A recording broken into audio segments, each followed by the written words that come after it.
Hello, I'm Michelle Marvig of peaceville.com.au.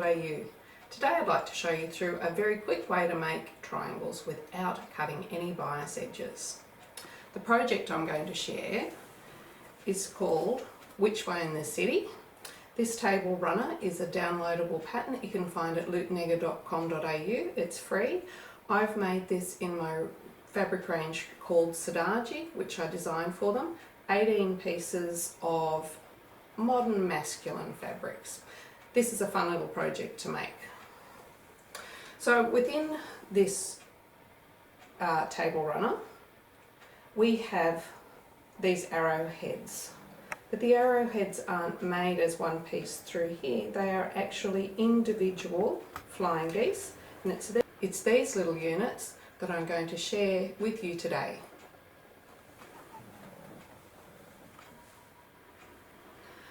So a flying goose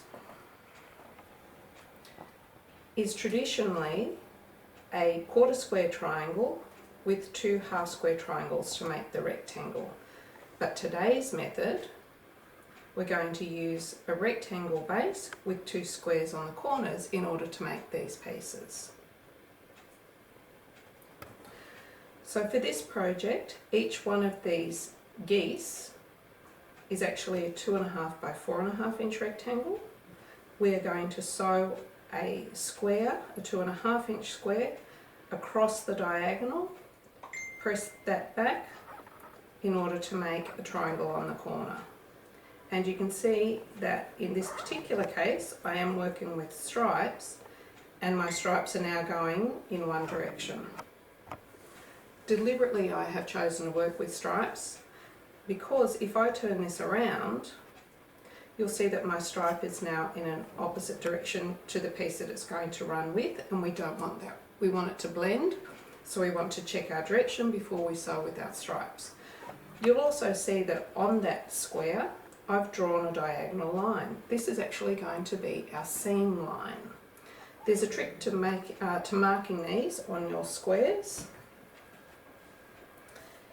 If you take your 2.5 inch square, place your 45-degree line on the edge of the square, and then just shimmy back in order to get the thickness of your drawing implement, in my case a 2B pencil, and take that and draw your diagonal line across. Obviously not as good to do this with my board up, but it shows you how we can do that, because what you want is the actual pencil passing through the corners, not the ruler, which then pushes the pencil to slightly off center.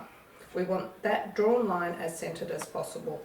A softer pencil such as a 2B will not pull your fabric as much. You can use a sandpaper board. My own personal preference is just to grab my old cutting mats because they are rough and they will actually help just to give you a little bit of grip as you draw across the diagonal. So once we actually have the diagonals drawn on, we now need to go to our sewing machine and sew this seam, and there's some tips for that too. So now I've come to my sewing machine. I've actually got my favourite thread on. When I'm piecing, I like to use 100% cotton thread. This is Gutermann. As the majority of the colours in this piece are cool colours, I'm working with grey. 5705 is the number, and it's a really good neutral for working on all cool colours. So that's already loaded on my machine. I have my normal foot on. I don't need a 1/4 inch foot at this stage because I'm just sewing on that diagonal line. And this actually, the clear, allows me to see the line. Now you would think that the easiest way to start this would be to actually sew from that corner. However, there's not much fabric there at that point, and it's more inclined to be drawn into the opening in the stitch plate, in the needle plate, and make a mess. You are much better off to turn the whole piece around and start from the middle of the long edge, so the upper corner of that contrast square. You can see now that the back of that rectangle is actually on the feed dog, so it's actually going to feed through a lot easier than trying to get that little bit onto the feed dogs. There's not as much for the feed dogs to pull through. I have a normal stitch length on of 2, And as we now sew, you want to aim to be on the line, or if anything slightly to the inside of that line, because the very thickness of the fabric will put it back in the position that we want in the finished item.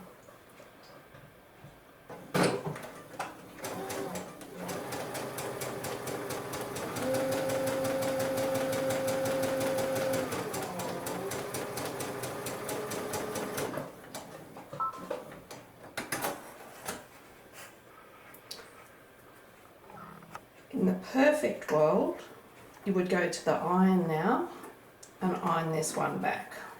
But even before, I'm trying to finger press this now, but you want to be checking that you have lined up all of those edges. I don't have an excess of that green contrast past, but I also don't have any excess of the background grey from the front either. So I have got that right in the centre. Just trim those threads away. As I said, the perfect world, you would take this to the iron, and then we're going to put the second corner on, line all of our edges up again, and again start sewing from that top edge, not the outer corner.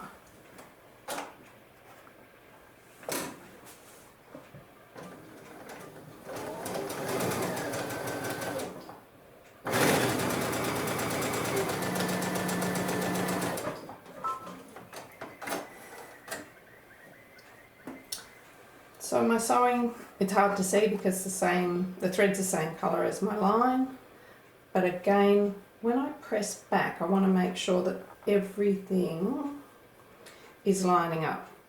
So this one's actually a little bit high on that corner. That's in how I've actually laid that down, but we've still got, you're looking to see that you have 1/4 of an inch above that piece, the top of that triangle of the grey, to the raw edge. You don't want to lose that point at that next stage. So now we're ready to go to the iron and press out our flying goose and move on. So here's our finished goose, lovely and pressed. Checked that all of my edges have lined up, so I'm very happy with that as being a finished unit ready to be pieced into the design.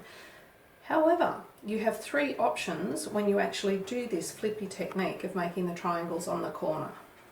If I move over to these pieces, they are part of another pattern that I've written, socially distanced pinwheels. It's the same technique on the corner, except that with the distance between it, we're not making a flying goose, we're making a parallelogram this time.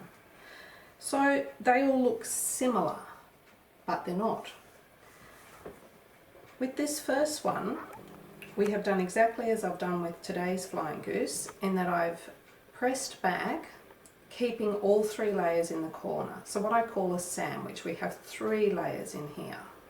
So it's quite bulky. The second one looks the same, but it's not. In this particular case, what I've done is I've taken the ham out of the sandwich. So I've taken that extra layer in the middle and cut that back to 1/4 inch past the diagonal seam.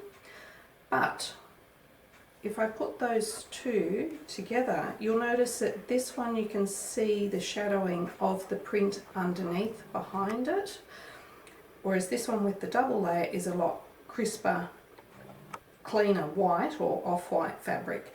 I don't like if I can see the design behind it. On this end I've got a dark, and I've done the same thing, and that is not a problem because I can't see any of that behind the dark fabric. The advantage of this is the lack of bulk, like you're cutting that extra layer bulk out. Now this one looks the same, but in this particular case I've actually cut away both corners after it was finished. This takes away more bulk again. You need to decide for yourself which one works for you, but my word of warning is before you do trim away, please check that you've actually got everything lined up, because that base square or rectangle, whatever you've sewn the triangles to, is a really good guide for where to sew your next piece to. If you just go from the front fabric and it wasn't square on, you could end up with a piece of a unit that is not a square or a rectangle. It might be very odd. So please check before you do any trimming and move on to then sewing your project. So that's your options for finishing with flippy triangles. But now, the simple way to piece this table runner is that we are going to take the flying goose that I've just made.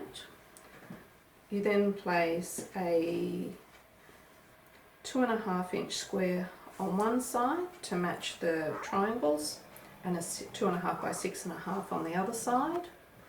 If I take the next goose, you'll see that there's the first arrowhead, which is what you see in the actual runner, not the flying geese so much. 2.5 inch square on one side and the 2.5 by 6.5 on the other side.